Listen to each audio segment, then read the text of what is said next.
Bharat, Marwadi go back నినాదం రోజు రోజుకి తీవ్రతరం అవుతుంది అనుకోవాలా? అసలు ఏంటి ఈ రోజు ఏకంగా బంద్కు పిలుపునివ్వడాన్ని ఎలా చూడొచ్చు? సో ఇవాళ బంద్ పిలుపడం అంటే ఓయూ జేఏసీ పిలుపునిచ్చింది అన్నారు. ఓయూ జేఏసీలు అంటే ఒక 10 జేఏసీలు ఉన్నాయి. ఓయూ జేఏసీ అంటే ఇంతకుముందు తెలంగాణ ఉద్యమ సమయంలో ఓయూ జేఏసీ అంటే రాజారాం యాదవ్ స్టార్ట్ చేశారు.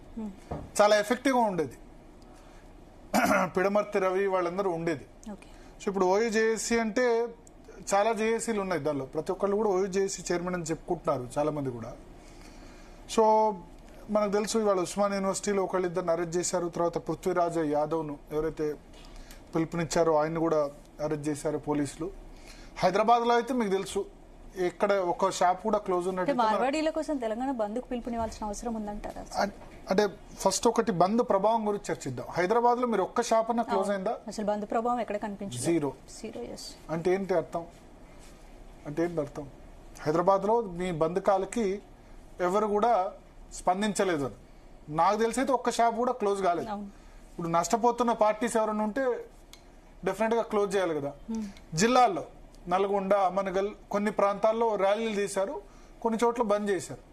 సో దీన్ని బట్టి మనకు అర్థమవుతుంది ఏంటి, హైదరాబాద్ లో ఈ మార్వాడీస్ గో బ్యాక్ అన్న నినాదానికి సపోర్ట్ లేదు, జీరో సపోర్ట్. ఎందుకంటే ఇక్కడ హైదరాబాద్ కల్చర్ లో గంగా జమున కల్చర్ అని చెప్తారు. అందరూ కూడా కలిసిపోయారు. 100 దశాబ్దాల క్రితమే వలస వచ్చిన వాళ్ళు ఉన్నారు, కొత్తగా వస్తున్నారు, వెళ్తున్నారు. సో నార్త్ ఇండియన్స్ కానీ మార్వాడీస్ అంటే ఇప్పుడు నిర్వచనం మారిపోయింది. మార్వాడీస్ అంటే ఓన్లీ రాజస్థాన్ లోని ఆ ప్రాంతం నుంచి, ప్రాంతం నుంచి, ఎడారి ప్రాంతం నుంచి వచ్చిన వాళ్ళు కాదు. ఇప్పుడు నిర్వచనం మారిపోయి గుజరాతీలను కూడా మార్వాడీస్ అంటారు. గుజరాతీస్ వేరు, మార్వాడీస్ వేరు. పైగా మార్వాడీస్ అగర్వాల్స్ కూడా మార్వాడీస్ అంటారు. అంటే నార్త్ ఇండియాలో ఎక్కడి నుంచి వచ్చిన వాళ్ళైనా మార్వాడీస్ అన్న విధంగా మన వాళ్ళు నిర్వచనం మార్చేశారు. సో హైదరాబాద్ లో జీరో ఇంపాక్ట్. ఒక్క షాప్ ఉన్న క్లోజ్ ఉందా చెప్పండి? బంద్ పిలుపునిస్తే ఒక్క షాప్ లేదు. జిల్లాల్లో నల్గొండ అటువంటి చోట్ల కొద్దిమంది ర్యాలీ తీశారు, బంద్ చేశారు. సో దీన్ని బట్టి ఏంది, జిల్లాల స్థాయిలో, మండల స్థాయిలో కొంత అక్కడ నష్టపోతున్న వాళ్ళు మార్వాడీస్ కనుక వస్తే తమ వ్యాపారాలు దెబ్బతింటుంది అనుకునే దానిలో ఆందోళన చెందుతున్న మాట కొంత వాస్తవం. గ్రామీణ ప్రాంతాల్లో ఎస్పెషల్లీ జిల్లా కేంద్రాల్లో, మండల కేంద్రాల్లో ఉంది. ఎందుకంటే ఎఫెక్టెడ్ పార్టీస్ అక్కడ ఉన్నారు, కానీ ఉద్యమం అక్కడి నుంచి రావట్లే. జిల్లా కేంద్రాలు, మండల కేంద్రాల నుంచి రావట్లే. హైదరాబాద్ లో కూర్చున్న వాళ్ళు వచ్చి, హైదరాబాద్ లో కూర్చున్న తమిళనాడు శ్యామ్సన్ వచ్చి దాన్ని మార్వాడీస్ గో బ్యాక్ అంటే ఎట్లా? తర్వాత నిన్న వివాదం ముగిసింది. ఎవరైతే ఇప్పుడు సాయి మీద అటాక్ చేశారన్నారు, సాయి గాని తర్వాత ఇంకా అవతల పార్టీ గాని, ఇద్దరు కూడా వాళ్ళు ఈ వివాదం అసలు మా వల్ల ఈ వివాదం జరగడానికి వీల్లేదు, మా ఈ వివాదంలో ఇంకా ఇక్కడితో ముగిసినట్టు ఉండాలని చెప్పారు. చెప్పిన తర్వాత కూడా సరే వాళ్ళు బంద్ కాల్ఫర్ చేశారు. చేసిన చోట్ల అయితే మనకు తెలుసు బంద్ రెస్పాన్స్ ఏ విధంగా ఉందో తెలుసు.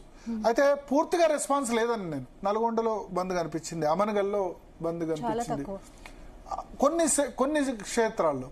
సో అక్కడ లోకల్ గా ఉన్న స్థానికుల సమస్యల్ని అక్కడ లోకల్ గా ఉన్న మార్వాడీస్ కూడా అర్థం చేసుకోవాలి.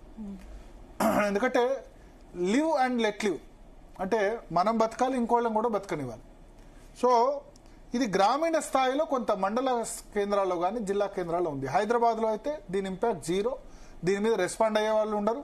మీరు మార్వాడీల దగ్గర కొనకండి అంటే కూడా వినేవాళ్ళు కూడా ఉండరు. ఎందుకంటే హైదరాబాద్ ప్లస్ రెండోది ఇవాళ డీమార్ట్లు ఇవన్నీ వచ్చిన తర్వాత అసలు మార్వాడీస్ కాదు ఎవరు కిరాణా కొట్లు కూడా నడవట్లేదు. నాట్ ఓన్లీ కిరాణా కొట్లు, స్వర్ణకార సంబంధించి అయినా, జ్యువెలర్స్ అయినా, అందరూ ఎవరు లలితా జ్యువెలర్సో లేకపోతే జాయాలికాసో లేకపోతే మలబార్ గోల్డ్ ఇటువంటి చోట వచ్చి కొంటున్న పరిస్థితి హైదరాబాద్.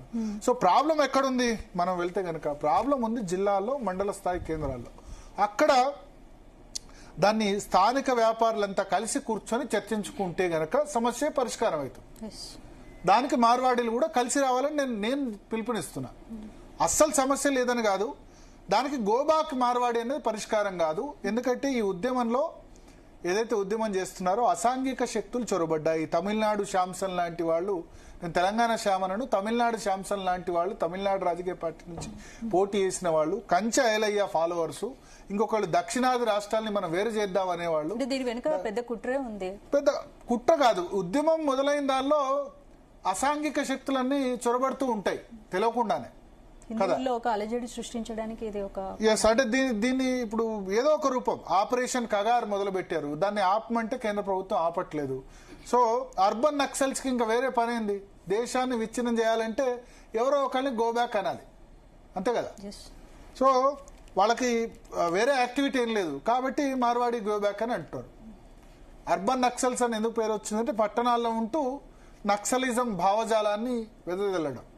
నక్సలిజం వల్ల మా లాంటి ప్రాంతాలు మా వాళ్ళు ఎంత మీకు కరీంనగర్ జిల్లాలో పుట్టి ఎంత నష్టపోయిందో తెలుసు. నక్సలిజం వల్లే దుబాయ్, బొంబాయి బొగ్గుబావైంది. ఎప్పుడైతే నక్సలిజం అంతమైందో ఇప్పుడు దుబాయ్ వలసలు ఆగిపోయినాయా లేదా?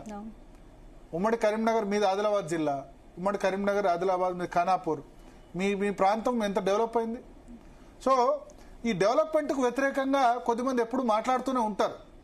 సో దాన్ని మనం పట్టించుకోకుండా ముందుకు వెళ్ళాలి. ఎస్, హైదరాబాద్లో జీరో ఇంపాక్ట్, జిల్లాల్లో నల్గొండ లాంటి చోట కొన్ని చోట్ల నేను చూశాను ఇంపాక్ట్, కొన్ని చోట్ల వ్యాపారులు రాని నిర్వహించారు. ఎఫెక్టెడ్ పార్టీస్ కాకుండా నిన్నెవరో ఒక చెప్పారు ఏంటంటే మేము ఏదో ఒక విధంగా వార్తల్లో ఉండాలనుకునే వాళ్ళు ఈ ఉద్యమం చేస్తున్నారని క్లియర్గా అర్థమైంది.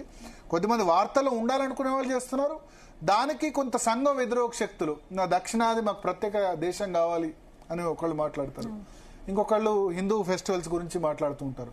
సో అటువంటి వాళ్ళంతా కూడా జైన్ అయిన పరిస్థితి కనిపిస్తుంది. మనతో పాటు చర్చలో